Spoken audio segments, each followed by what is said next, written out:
Get ready with me in Afrikaans. Soos baie van julle weet, ek is Suid-Afrikaans. Baie mense glo my nog steeds nie as ek dit sê nie. Meeste van die mense wat sê hulle glo nie dat ek van Suid-Afrika is nie, sê dit is omdat ek wit is.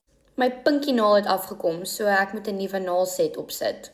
Almal vra my ook altyd, waar is my aksent heen of hoekom het ek nie 'n aksent nie? En dit is omdat ek vir soos 2 jaar in Kanada gebly het. Rare Beauty se grimering is letterlik die beste. Ek dink ek het my aksent verloor omdat ek ander mense se mannerisms baie vinnig optel. En die mense waarmee ek die meeste van die tyd praat is Amerikaans. Is hierdie nie die mooiste blush wat jy nog ooit gesien het nie? Glo dit of nie, ek weet nie hoe om blush te sê in Afrikaans nie. Ek het 'n paar stappe geskiep, maar hierdie is my gunsteling gedeelte.